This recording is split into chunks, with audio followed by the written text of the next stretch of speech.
آج دفتر سے واپسی پر مجھے دیر ہو گئی تھی۔ ہفتے کے آخری دن کام کا بوجھ اتنا تھا کہ مجھے دفتر سے نکلتے نکلتے رات کے 9 بج گئے۔ خیر اگلے دن چھٹی تھی اور میرا نیند پوری کرنے کا مکمل ارادہ تھا، لیکن فلیٹ پر چونکہ میں اکیلا ہوتا تھا اس لیے دفتر سے واپس آ کر اپنا کھانا بھی خود تیار کرتا تھا، لیکن آج صرف آرام کرنے کا موڈ تھا، اس لیے گاڑی کا رخ KFC کی طرف موڑ دیا۔ 3 برگر اور کولڈ ڈرنک پارسل کروانے کے چکر میں 20 منٹ اور ضائع ہو گئے، لیکن اب فلیٹ پر جا کر کھانا بنانے کی فکر ختم ہو چکی تھی۔ جیسے ہی گاڑی اگلے موڑ پر پہنچی، سڑک کنارے کھڑی 4 خواتین نظر آئیں۔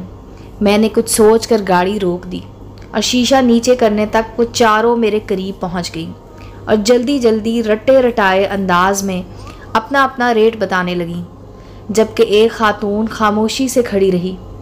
میں نے اس کا جائزہ لیا تو وہ مجھے سب سے قبول صورت اور جوان نظر آئی۔ سنو، تم ایک رات کا کیا لوگی؟ میں نے اسے مخاطب کر کے کہا۔ جتنے مرضی دے دینا صاحب، وہ اٹک اٹک کر کہہ رہی تھی۔ میں نے اس کو گاڑی میں بٹھا لیا اور گاڑی گھر کی طرف روانہ ہو گئی۔ برگر کھاؤ گی؟ میں نے اس کی طرف ایک برگر بڑھایا جسے اس نے جھپٹ لیا اور ندیدوں کی طرح کھانے لگی۔ میں نے پانی کی بوتل اس کی طرف بڑھاتے ہوئے پوچھا کہ کب سے دھندا کر رہی ہو؟ آج پہلا دن ہے صاحب۔ مجھے حیرت ہوئی۔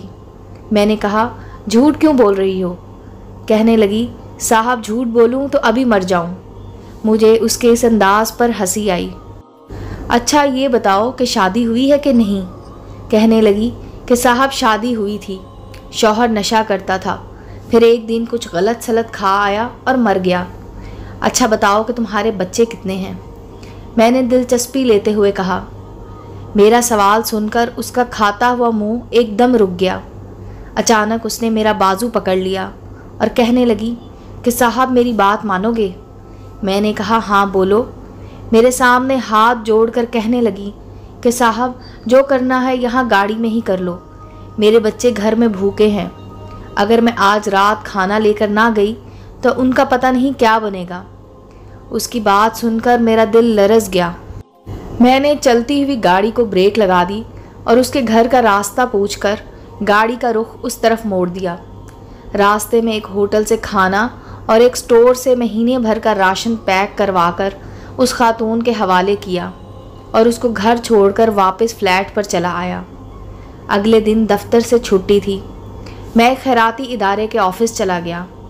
اس خاتون کے نام پتے کا اندراج کروا کر اس کے لیے ہر مہینے کے راشن اور امداد کا بندوبست کروا کر ہی گھر واپس آیا۔ شام کو جب بستر پر لیٹا تو مجھے محسوس ہوا کہ کسی ایک انسان کو بربادی سے بچا لینا ہی دل کے سکون کے لیے کافی ہوتا ہے۔